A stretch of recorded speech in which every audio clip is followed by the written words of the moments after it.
Sans plus attendre, on va parler jonglerie, planche coréenne ou encore vélo artistique. Vincent Dubé et Laurent Racicot sont avec nous. Rejoignez-nous dans les canapés de Culture Box. Je vous en prie, installez-vous. Je vous présente Agnès et Pénélope. Oh, ce générique. Ah Oh Les justiciers milliardaires. Alors, rien à voir avec les justiciers milliardaires. L'amour du risque, c'est juste cette phrase qui nous a fait marrer parce qu'on s'est dit qu'après avoir vu votre spectacle, que vous n'hésitez vraiment pas à vous mettre en danger physiquement, par amour j'imagine pour le public, nous, et c'est vachement sympa. Il faut imaginer ce spectacle. Imaginez, c'est comme une fête organisée par Jules Verne. Les Monty Python, ils s'occupent du bar. Il y a le batteur Tony Williams qui a la musique, vous voyez. Et tout à coup, il y a les lapins crétins qui déboulent au milieu de tout ça. Ça vous va comme pitch? Moi, j'adore la description. Je suis un grand fan de Monty Python. Ouais. Donc, très heureux d'entendre cette référence-là. Qui s'occupe du bar, en plus. C'est génial. C'est bien. Ouais. Et les Monty Python aussi, dans votre façon de parler, de vous exprimer ensemble, c'est un régal. Vincent, vous êtes le créateur de la troupe. Laurent, vous êtes acrobate. Votre spécialité sont les anneaux chinois, machines de cirque. C'est à la fois le nom de votre compagnie née au Québec en 2013 et c'est le nom du spectacle qui tourne depuis plusieurs années dans le monde entier. Vincent, d'où vous est venue l'idée de créer cette troupe?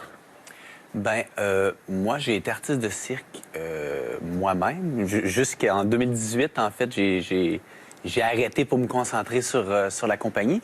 Puis, j'ai fait des études en ingénierie en parallèle. Rien à voir. Puis, à un moment donné, je voulais intégrer tout ça. Puis, j'ai fait une séance de recherche et création où j'intégrais des machines complexes avec l'automation et tout. Puis, on a fait une présentation de tout ça. Puis, il y a vraiment, avec une partie des cofondateurs, en fait, qui sont encore dans la compagnie. Puis, à un certain moment, il y a quand même une partie d'automation et tout ça qui a pris le bord. On trouvait pas ça si intéressant, mais le côté machine, le côté rapport à l'objet, puis le côté humain a pris le dessus. Puis, c'est resté machine de cirque. Et c'est resté un gros carton parce que Machine de cirque, c'est pas une, mais c'est plusieurs troupes en fait qui se produisent en même temps dans des pays différents. Comment vous recrutez les nouveaux arrivants? Des fois, on organise des auditions. Des fois, on rencontre les gens par personne interposée. On voit leur travail, on voit que ça pourrait fonctionner. On essaie de provoquer des rencontres. Donc, il y a vraiment tous les cas de Qu'est-ce qu'il faut avoir comme qualité pour faire Qu'est-ce qu'il faut partie de la avoir troupe? comme qualité? C'est Ou comme gros défaut, hein? Nous, en fait, il n'y a pas vraiment de place pour les divas dans l'équipe. Donc, moi, c'est vraiment important déjà, l'esprit d'équipe, que les gens soient au service du spectacle. Parce qu'en plus, la plupart des scènes, si vous les avez vues, c'est des scènes en groupe. On implique tout le monde, même les moins acrobates vont être intégrés dans les scènes acrobatiques. Même les non-jongleurs vont être intégrés dans la scène de jonglerie. Fait que cette espèce de fusion-là puis de camaraderie, ça demande de laisser un peu de côté l'ego puis d'être au service du spectacle. Camaraderie, c'est vrai. On va voir des images d'un vélo sans frein, une planche coréenne qui vous envoie très haut. Au final, la peur, on en fait quoi? Est-ce qu'on l'oublie, la peur? Est-ce qu'on l'apprivoise? Est-ce qu'on vit avec? Comme acrobate ou par rapport au public? Ah, les deux? Tu peux peut-être répondre pour... il fait de la planche coréenne quand même. La peur, ça fait partie... Ça fait partie du métier aussi, je pense. Puis quand on choisit ce métier-là, c'est ce qui nous... Moi, c'est ce qui m'allume aussi. L'adrénaline que ça a, la peur, justement, le risque. Je pense que le cirque, c'est beaucoup le risque. Puis à chaque soir, on est devant le public, puis on se met à risque. On contrôle pas tout ce qui va arriver, mais moi, c'est ce qui me tient toujours dans l'âme, puis c'est ce que j'aime. Puis c'est ce qui fait que le spectacle est vivant, puis que les gens accrochent, c'est que le risque soit là, puis que le public en soit conscient aussi. Oui, on a bien conscience que vous pouvez atterrir sur nous à un moment donné. Non, mais c'est vrai, mais des fois, on se joue de ça. On va faire croire que le risque est plus grand qu'il est, ou des fois, on accepte de pousser nos limites, puis que la figure va pas tout à fait fonctionner, puis on la reprend, mais que les gens savent qu'ils assistent à quelque chose d'unique, puis que c'est pas nécessairement facile. On va jusqu'au bout de nos limites, puis tout peut arriver. On peut aller jusqu'au bout de ses limites avec aussi un tout autre accessoire qui nous a beaucoup surpris, Daphné surtout. Moins dangereux quand même, c'est la serviette de bain. C'est un numéro culte, le clou du spectacle, on va dire. On regarde quelques images et vous nous en parlez juste après.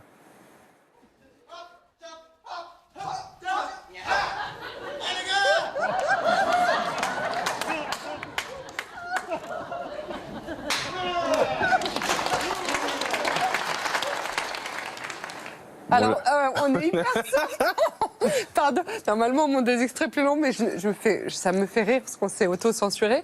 Donc c'est très rapide. Évidemment, c'est un moment où vous arrivez à déclencher la pluie et tous ces hommes se déshabillent et jonglent avec des serviettes de bain. J'imagine qu'il y a eu des heures de répétition et que ça n'a pas dû être simple. Oui, quand même, mais en même temps, c'est un truc qui s'est monté assez vite. Ah oui. On était justement dans la première séance de recherche et création, puis mon frère, Raphaël, qui est un des cofondateurs, on était en tournée entre 2 périodes, puis il était tout seul dans sa chambre d'hôtel en Allemagne, il n'y avait pas grand-chose à faire, puis il s'est mis à s'amuser avec une serviette de bain, puis il monte des vidéos le lendemain. Puis je lui dis, il va falloir que tu sois bon parce qu'on le présente le mois prochain à la présentation. Puis on est parti de ça, puis on a créé un vocabulaire, puis à chaque fois qu'il y a des gens qui s'ajoutent au projet, même eux, ils trouvent leur petite saveur, le petit truc de plus qu'ils peuvent faire avec une serviette de bain. Puis c'est vraiment, on a un panier de blagues avec ça infini. Il faut même les choisir pour pas que ça prenne tout le spectacle. Oui. En même temps, nous, on en redemande à ce moment-là. Dans quelques instants, vous allez nous présenter un extrait du spectacle Rien que pour vous, évidemment, proposé par la troupe, qui est actuellement en tournée partout en Europe. On vous donnera les dates, évidemment, tout à l'heure. Vous nous présentez qui on va voir sur scène et qu'est-ce qu'ils vont faire? Ils vont faire une scène de jonglerie avec des massues. Vous allez voir l'ensemble de la troupe, en fait, sur scène. Il y a Olivier Forêt, Laurent, Thibault, Sam, Guillaume. J'ai oublié quelqu'un? Non. Tom. Et Tom! J'oubliais quelqu'un. Il fait un petit coucou dans les coulisses. On n'a pas oublié, Tom. La scène de Culture Box, messieurs, est à vous.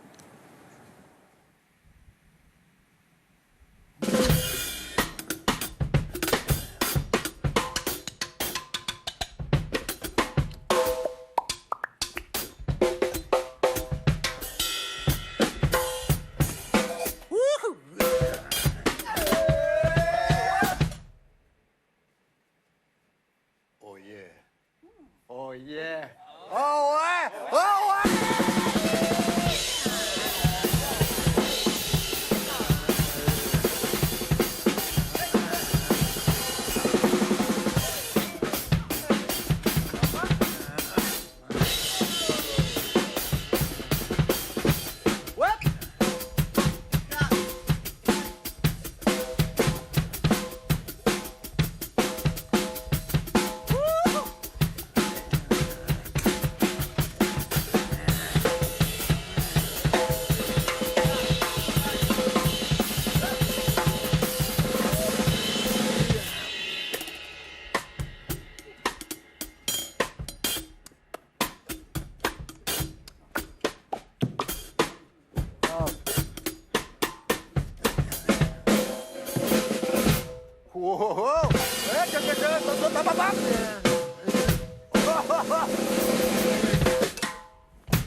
C'est super. Bravo, merci de vous être adapté à la petite scène de Culture Box à côté du cirque et des différentes scènes. Bravo! Bravo. Bravo, bienvenue avec nous. Les différentes scènes sur lesquelles vous allez jouer évidemment partout en France. Ça va, Vincent, vous êtes content? Oui. Nickel. Aucun projecteur de cassette. Rien. Il n'y a rien de cassé. Super, bravo. Merci beaucoup, messieurs. Merci encore. Vous restez